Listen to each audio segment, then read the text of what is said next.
Bismillahirrahmanirrahim. Assalamu alaikum to all students. Welcome in the class of computer science. Students, हम C language discuss कर रहे हैं और हमने काफ़ी सारे लेक्चर्स इसके डिस्कस कर लिए, काफ़ी सारे हमने रूल्स सीख लिए.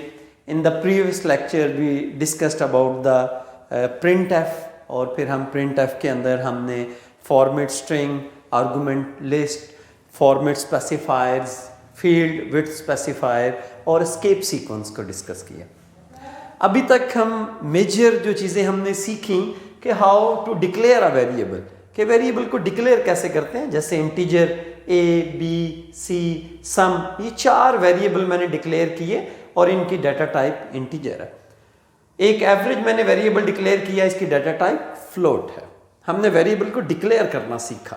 उसके बाद वेरिएबल को वैल्यू देना हमने सीखा कि how to initialise a variable. जैसे मैंने a is equal to 10 means के 10 मैं असाइन कर रहा हूँ a को, 20 b को, 30 c को. How to initialise a variable, ये भी हमने सीखा.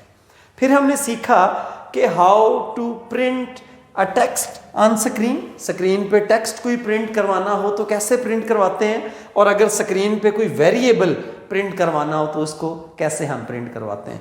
जहाँ पे इस वेरिएबल की वैल्यू प्रिंट करवानी है, ये स्टूडेंट्स अगर आप देखें तो यहाँ पे हम ये फॉर्मेट स्पेसिफायर यूज़ करते हैं. तो इस फॉर्मेट स्पेसिफायर की जगह पे इस वेरिएबल की वैल्यू प्रिंट होगी. बिल्कुल ऐसे ही यहाँ पे the average is equal to as it is print होगा और ये इस फॉर्मेट स्पेसिफायर एफ की जगह हमारा जो एवरेज वेरिएबल है इसकी वैल्यू प्रिंट होगी. यहाँ पे हमने एफ क्यों यूज़ किया और यहाँ पे डी क्यों यूज़ किया, because some is a integer variable and average is a है फ्लोट वेरिएबल. अगर आप यहाँ पे देखें तो सम इंटीजर है और ये जो एवरेज है ये फ्लोट है. तो हमने ये सीखा. आज हम कुछ डिफरेंट सीखना चाहते हैं. पहले तो हम अपने प्रोग्राम के अंदर वेरिएबल्स को डायरेक्ट वैल्यू देते थे. इसके बाद प्रोग्राम को हम कंपाइल करके उसको रन करते थे तो जो भी उसका आउटपुट होता था वो हमें स्क्रीन पर नज़र आता था. अब हम ऐसा नहीं चाहते. अब हम चाहते हैं कि जब हम अपने प्रोग्राम को रन करें तो रन करने के बाद अपनी मर्जी की वैल्यू दें. अब देखें यहाँ पे इस प्रोग्राम को स्टूडेंट आप 10 टाइम्स भी चलाएंगे तो हर बार आपका जो रिजल्ट है, आपका जो आउटपुट है वो सेम आएगा. लेकिन हम अब ऐसा नहीं चाहते. हम चाहते हैं कि प्रोग्राम को जब भी हम रन करें स्क्रीन पे हमसे पूछा जाए कि फलां वेरिएबल की आप वैल्यू एंटर करें, हम कीबोर्ड से एंटर करें. फिर हमसे नेक्स्ट पूछा जाए कि नेक्स्ट वेरिएबल की वैल्यू आप एंटर करें और हम कीबोर्ड से अपनी मर्जी की वैल्यू एंटर करें. फिर उसके मुताबिक हमें कंपाइलर आंसर दे. तो आज स्टूडेंट हम इसको सीखेंगे. इसके लिए हमें ज़रूरत है स्कैन एफ फंक्शन की. तो स्टूडेंट्स आज हम स्कैन एफ फंक्शन को डिस्कस करने वाले हैं. इससे लास्ट लेक्चर्स में हमने प्रिंट एफ फंक्शन को डिस्कस किया था. Print f function is used to display your output, your variables on screen. लेकिन ये जो स्कैन एफ फंक्शन बेसिकली क्या करता है, scan function is used to get input from the user. आप कीबोर्ड से जो भी इनपुट देते हैं अपनी मर्जी से इनपुट दे सकते हैं and the input is stored in a variable. और जैसे यहाँ पे हमारी वैल्यू किसी वेरिएबल में स्टोर होती है तो स्कैन एफ में भी बिल्कुल ऐसा ही होगा. हम जो भी कीबोर्ड से कोई इनपुट देंगे, कोई वैल्यू देंगे, वो वेरिएबल में जाके स्टोर होगी. और वो कैसे स्टोर होगी उसका मैकेनिज्म भी हम यहाँ पे देखे थे. जैसे हमने प्रिंट एफ का सिंटैक्स देखा था, फॉर्मेट स्ट्रिंग और उसके बाद आर्गुमेंट लिस्ट. यहाँ पे आपकी फॉर्मेट स्ट्रिंग तो सेम है, ये फॉर्मेट स्ट्रिंग है आपकी, उसके बाद कॉमा और उसके बाद ये this is called the address operator. अब इसकी वर्किंग क्या है इसको भी डिस्कस करते हैं. और उसके बाद उस वेरिएबल का नाम जिसके अंदर आपकी वैल्यू आके इनपुट होगी. और ये काम कैसे करेगा इसको नेक्स्ट ये हम यहाँ पे डिस्कस करेंगे और प्रैक्टिकली भी हम इसको परफॉर्म करके स्टूडेंट्स देखेंगे. For example this is called the format specifier. यहाँ पे आप अगर इंटीजर है तो आप परसेंटेज डी लिखेंगे, अगर फ्लोट है तो परसेंटेज एफ लिखेंगे, अगर करैक्टर है तो आप परसेंटेज सी लिखेंगे. और यहाँ पे एड्रेस ऑपरेटर आपने हर वेरिएबल के साथ लिखना है. This is called the address operator. ये बेसिकली एड्रेस ऑपरेटर करता क्या है कि आप जब भी प्रोग्राम को रन करेंगे आपसे कंप्यूटर पूछेगा enter the value of variable A, तो फॉर एग्जांपल आपने वैल्यू एंटर की 50, तो अब वो 50 वेरिएबल ये जो यहाँ पे वेरिएबल का नाम है इसके अंदर आके वो वैल्यू स्टोर होगी। लेकिन कैसे? ये एड्रेस ऑपरेटर हेल्प करेगा इस वेरिएबल में ये वैल्यू स्टोर करवाने के लिए, बिकॉज ये एड्रेस ऑपरेटर जानता है कि मेमोरी के अंदर ये वेरिएबल किस जगह पे पड़ा हुआ है, तो यकीनन आपकी वैल्यू भी उस जगह पे जाके स्टोर होगी जहाँ पे ये वेरिएबल। जी स्टूडेंट, उसके बाद अगर हमने कोई सिंगल वैल्यू इनपुट लेनी है तो उसका क्या सिंटैक्स है, ये देखें यहाँ पे हमने स्कैनएफ लिखा और ये डबल कोट्स के अंदर आपने यूज़ किया फॉर्मेट स्ट्रिंग, कॉमा के बाद ये आपका एड्रेस ऑपरेटर है और उस वेरिएबल का नाम जिसमें वैल्यू स्टोर होगी। अगर आप एक से ज़्यादा वेरिएबल को इनपुट देना चाहते हैं स्टूडेंट्स तो वही सेम स्कैनएफ लिखेंगे। ये देखें आपको यहाँ पे जो फॉर्मेट स्पेसिफायर है वो भी एक से ज़्यादा यूज़ करने पड़ेंगे, ठीक है। और उसके बाद वेरिएबल के नेम भी एक से ज़्यादा हैं और हर एक के साथ आप एड्रेस ऑपरेटर यूज़ करेंगे। ये वाला जो n आपका वेरिएबल है ये इसके साथ अटैच है और ये जो m है ये इसके साथ अटैच है, दोनों ही आपके इंटीजर वेरिएबल है। अगर इनमें से कोई फ्लोट होता तो यहाँ पे मैं d की बजाय f लिखता। तो अब ये तो हमने सीख लिया कि स्कैनएफ फंक्शन क्या करता है, यूज़र से इनपुट लेता है, इसका सिंटैक्स क्या है और कोई एक वेरिएबल इनपुट देने का तरीका क्या है, एक से ज़्यादा वेरिएबल को आप इनपुट देना चाहते हैं तो उसका क्या तरीका है। अब हम एक प्रोग्राम की मदद से इसको अंडरस्टैंड करने की कोशिश करते हैं।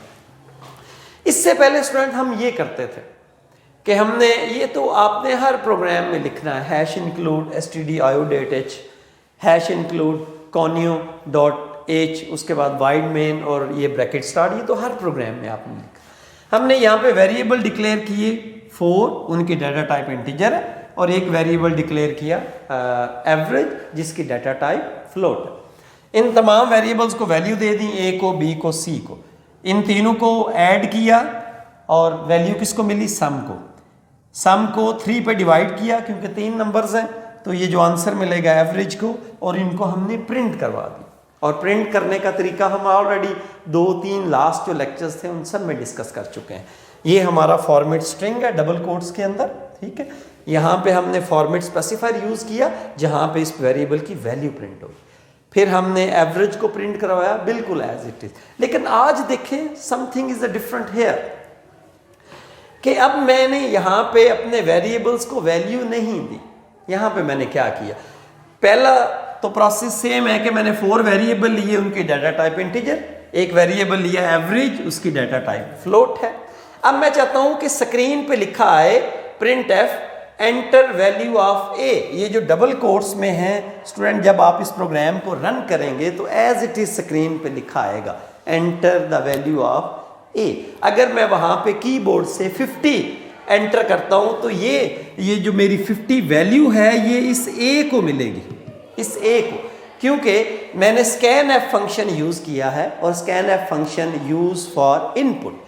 और इसके अंदर फॉर्मेट स्ट्रिंग के अंदर मैंने ये %d यूज़ किया है, this is use for the integer, और उसके बाद एड्रेस ऑपरेटर और वेरिएबल ए। मैंने यहाँ पे ए क्यों लिखा, क्योंकि मैंने डिक्लेयर ए किया हुआ।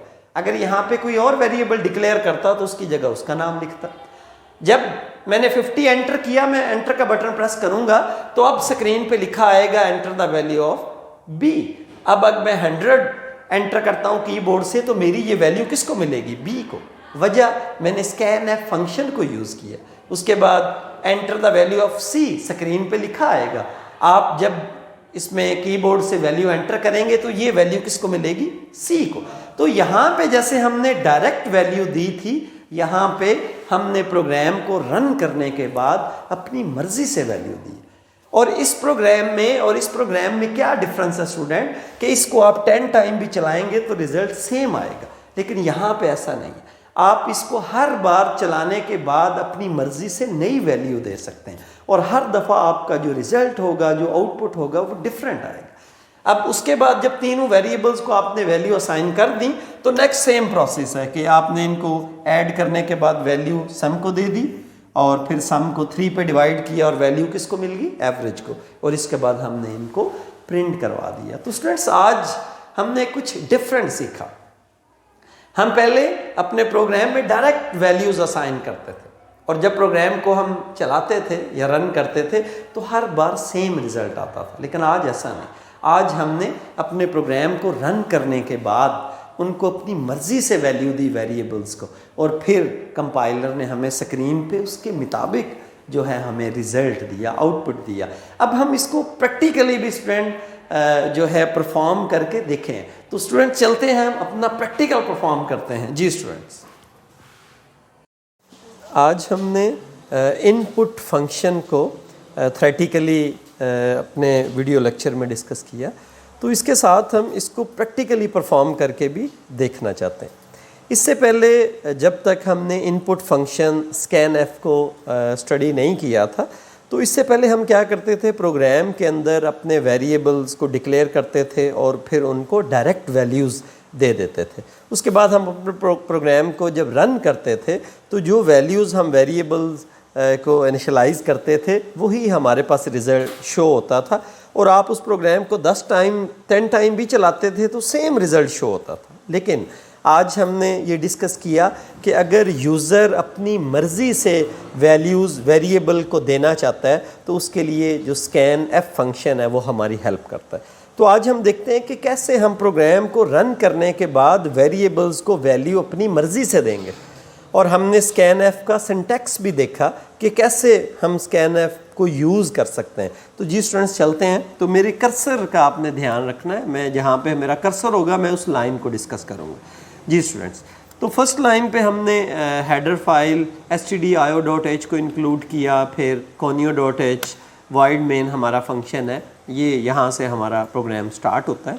हमने वेरिएबल डिक्लेयर किए a, b, c और सम, और ये इन 4 वेरिएबल इनकी डाटा टाइप इंटीजर है। इस प्रोग्राम के अंदर स्टूडेंट हम 3 वेरिएबल्स को ऐड करेंगे और उसके बाद उनकी जो है एवरेज वो निकालेंगे। अब देखिए यहाँ पे मैंने एवरेज को ऊपर इसलिए नहीं लिखा कि जो एवरेज है उसकी डाटा टाइप फ्लोट है, तो इसलिए मैंने इसको सेपरेट लिखा। उसके बाद स्टूडेंट मैंने प्रिंट एफ की स्टेटमेंट लिखी कि मुझे स्क्रीन के ऊपर ये प्रिंट करवाओ enter the value of A, ये मुझे स्क्रीन पे लिखा नज़र आएगा। उसके बाद आप देखें कि मैंने स्कैन एफ के फंक्शन को यूज़ किया है। अब ये फंक्शन करेगा क्या, ये जो सिंटैक्स के अंदर ये जो %d लिखा है ये हमारा फॉर्मेट स्ट्रिंग है, और इसमें हम फॉर्मेट स्पेसिफायर यूज़ करते हैं उस वेरिएबल के मुताबिक जिसको हम स्कैनएफ करवा रहे हैं। तो यहाँ पे हमारा जो वेरिएबल है वो a है, तो इसकी डाटा टाइप आप अगर देखें तो ये यहाँ पर इसकी डाटा टाइप स्टूडेंट इंटीजर है। सो इसके लिए मैंने यहाँ पे जो फॉर्मेट स्पेसिफायर यूज़ किया वो %d यूज़ किया, क्योंकि इंटीजर के लिए %d यूज़ करते हैं। इसके बाद स्टूडेंट अगर आप देखें तो नेक्स्ट लाइन में मैंने प्रिंट एफ लिखा, इसके बाद enter the value of b मुझे स्क्रीन पे शो होगी, और मैं जो भी वैल्यू वहाँ पे इनपुट दूंगा वो स्टूडेंट क्या होगा, इस b के अंदर वो वैल्यू सेव हो जाएगी, क्योंकि मैंने इस b को स्कैन एफ में यूज़ किया है अकॉर्डिंग टू द सिंटैक्स, और यहाँ पे भी %d यूज़ किया है, किस लिए, क्योंकि b भी इंटीजर वेरिएबल है। उसके बाद देखें आप इस लाइन में student print F enter the value of c, मैंने अब स्क्रीन पे मुझे लिखा नज़र आएगा enter the value of c, और फिर स्कैन एफ में मैंने c को लिखा, और फॉर्मेट स्पेसिफायर में मैंने %d इसलिए यूज़ किया कि c भी आपके पास इंटीजर वेरिएबल। अब वही सेम काम मैंने क्या किया कि a + b + c तीनों वेरिएबल मेरे ऐड होंगे और इसका रिज़ल्ट किसको मिलेगा, सम को। उसके बाद ये नीचे वाली लाइन में क्या होगा कि सम के अंदर तो मेरे इन तीनों का रिज़ल्ट पड़ा हुआ है a + b + c, तो अगर इनकी एवरेज निकालना चाहता हूँ तो सिंपल डिवाइडेड बाई मैं 3 करूँगा, तो इनकी एवरेज निकलने के बाद जो रिज़ल्ट है वो जो मेरा वेरिएबल है avg इसको मिलेगा। अब स्टूडेंट मैंने एवरेज को avg को फ्लोट क्यों रखा, क्योंकि इनको डिवाइड करने के बाद ये पॉसिबल है कि इसका जो आंसर है वो डेसिमल पॉइंट्स में आए, सो इसलिए मैंने जो एवरेज का वेरिएबल है इसकी डाटा टाइप फ्लोट रखी। उसके बाद मैंने क्या किया कि ये प्रिंट करवा दिया the value of a + b + c is equal to %d, तो ये %d की जगह जो सम के अंदर मेरी वैल्यू पड़ी हुई है वो प्रिंट होगी। और उसके बाद देखें स्टूडेंट मैंने यहाँ पे एस्केप सीक्वेंस को भी यूज़ किया हुआ है \n, ताकि मेरा एक ही लाइन में रिज़ल्ट ना आए। सम का रिज़ल्ट एक लाइन पे आए और फिर उसका एवरेज का रिज़ल्ट नीचे वाली लाइन पे आए। तो यहाँ पे अगेन मैंने एवरेज को प्रिंट करवाने के लिए the average of 3 number is equal to, ये स्क्रीन पे एज इट इज़ प्रिंट होंगे क्योंकि इसको मैंने फॉर्मेट स्ट्रिंग में लिखा है, और ये जो परसेंटेज एफ की जगह एवरेज की वैल्यू प्रिंट होगी। जी स्टूडेंट, तो आज हमने देखा कि how to use scan F function in the program. अब स्टूडेंट अगर हम इस प्रोग्राम को कंपाइल करते हैं Alt F9 की मदद से, ये देखें there is a no error. अब मैं इस प्रोग्राम को रन करना चाहता हूँ, कंट्रोल F9, तो आप ये देखें कि मेरे पास क्या शो हो रहा है, एंटर द वैल्यू ऑफ ए, कोई भी रिज़ल्ट शो नहीं हो रहा। मुझसे जो कंपाइलर है वो पूछ रहा है कि आप ए की वैल्यू क्या एंटर करना चाहते हैं। फॉर एग्जांपल मैं 10 एंटर करता हूँ स्टूडेंट, एंटर प्रेस किया। अब देखें enter the value of b, मुझसे b की वैल्यू पूछी जा रही है, मैं 20 एंटर कर देता हूँ। देखें enter the value of c, अब मुझसे c की वैल्यू पूछी जा रही है, मैं यहाँ पे 30 एंटर कर देता हूँ स्टूडेंट। तो अब जब मैं एंटर प्रेस करूँगा तो ये मुझे एडिशन करने के बाद भी रिज़ल्ट देगा और इनकी एवरेज भी देगा। ये स्टूडेंट देखें मैंने एंटर प्रेस किया, the value of a plus b plus c is equal to 60। आप काउंट करें 30 प्लस 20 प्लस 10 इज़ 60, और the average of 3 number is equal to 20.000। आप देखें कि मुझे ये डेसिमल पॉइंट के बाद 6 डिजिट शो कर रहा है। तो बाय डिफ़ॉल्ट किसी वेरिएबल की डाटा टाइप अगर स्टूडेंट फ्लोट है तो आपको पॉइंट के बाद वो 6 डिजिट शो करेगा बाय डिफ़ॉल्ट।